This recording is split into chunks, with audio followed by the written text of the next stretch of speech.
Hey YouTube, Steve here from Vegas Westside Shooters, and today we're bringing you a video on my new carry gun, the Mossberg MC2 lowercase c. So the lowercase, the first Mossberg pistol was the MC1 SC, and SC stood for subcompact. This is the MC2c, so it's more of a compact, closer to a Glock 19 than a Glock 43. And I've read a lot of reviews and seen a lot of ads for it, and it really struck me as a pretty ideal fit for me. Normally on the weekends in a holster I carry the P365, and I still find the grip a little short for my hands. It's a little uncomfortable for me to shoot. It's still a great gun, but I wanted to see if I could find something a little more comfortable for me. So unfortunately, these are in short supply. I couldn't try one in the store, but I did order it. The good news is it's pretty inexpensive. I got it with the night sights and without the crossbolt safety, and it was under 500 bucks in the 480 to 490 range. I think I got it at Northwest Arms in Las Vegas. They ordered it for me. It came in, considering we're in the middle of the coronavirus thing, came in pretty quick, and I'm pretty excited. It did come in a cardboard box, which is one of my pet peeves, and I know I've had some comments on previous videos where people said, well, if it's cheaper, then they'd rather have that, and if they want to buy a plastic locking case, they can do so. But I know those plastic locking cases cost them all of $2 to make, so they could absorb that, or they could charge $2 more and nobody would know the difference. I prefer to have a plastic locking case with my pistol for transportation and such, but you get what you get. So it comes in this cardboard box. You open this up, and it's kind of got this weird sort of a sleeve that it comes in. There it is.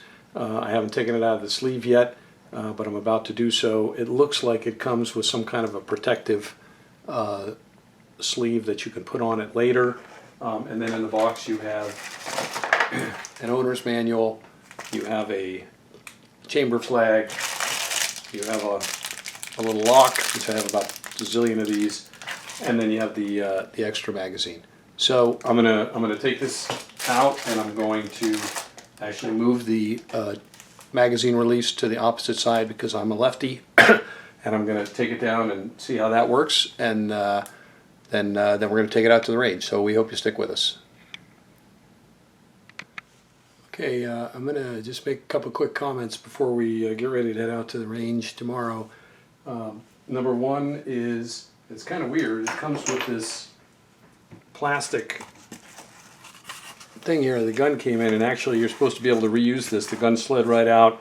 You put it back in there, and you fold that back, and it holds the gun in there. That doesn't make up for the lack of a plastic case. I'm not really sure what the aim is there. I'm not going to store it in this pizza box. Second comment was, I did change the magazine release right to left. Pretty similar to how you do it with a Glock, where there's a little spring inside that you take out of a U-notch. I mean, it's eerily similar to that, but the spring was pretty stiff. It was a little bit more difficult for me, but I was able to do it. And it does come with a flush 13-round magazine, and you can see that when that's in there, you can still get all three fingers easily on this grip. And then when you have the extended magazine, it actually doesn't really even change my grip any. But it does hold 15 rounds, so that's pretty nice. That's pretty good capacity, 13 plus 1 and 15 plus 1. And then the trigger, I did check the trigger, and the trigger on my Lyman gauge ran about 6.6 ounces, so less than 6.5 pounds. I had a couple that were 6 pounds. I expect it to loosen up. It is a flat-based trigger. Let me just make sure. Safety check. It's a flat base trigger with a little dongle in there like Glock has, and it's got a lot of take up, and then kind of a spongy break. So we'll see how that goes. I'm hoping that improves a little bit with some wear in the range, but we'll see about that. And it does have, this one does have the True Glow tritium night sights, which are very nice, and they're tritium, so they work in the dark whether they're been illuminated or not. And the last thing I want to mention is the very unique takedown of this gun. Unlike the Glock, you do not pull the trigger to take this down. What you do is you you lock the slide open. Okay, so you lock the slide open, and there's a little button right here. You push that bad boy. It takes a little force there, and you slide that down, and then that's the striker assembly, and then you gently release it and push forward,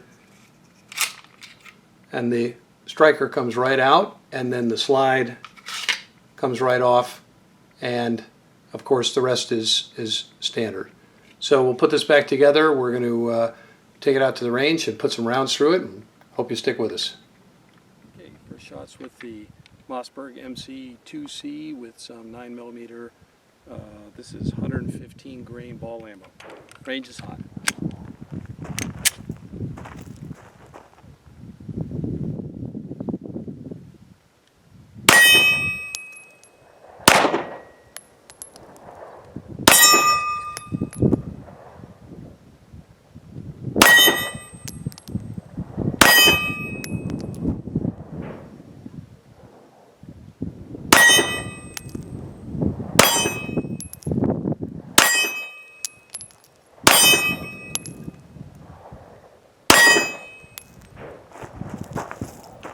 Okay, locked open on an empty slide.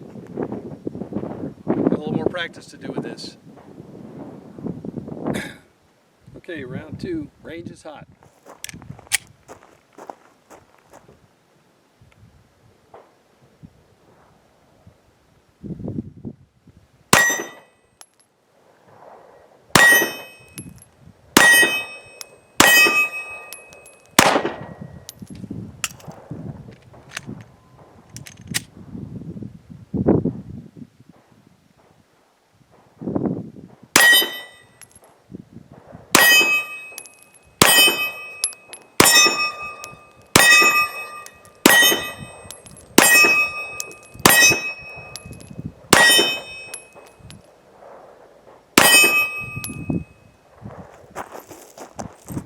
Alright, so far so good.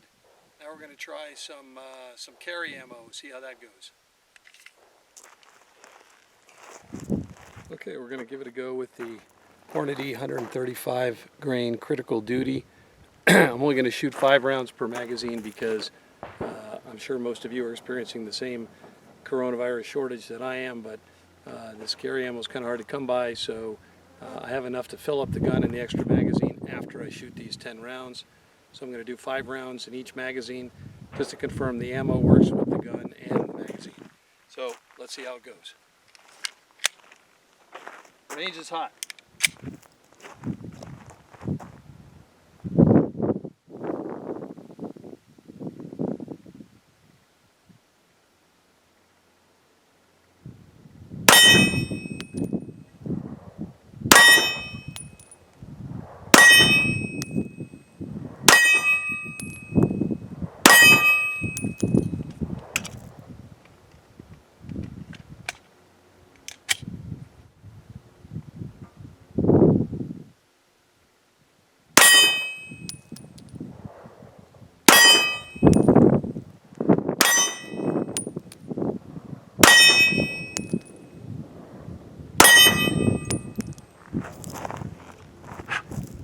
Okay, no problem with function with the Hornady critical duty carry ammo and the Mossberg MC2c.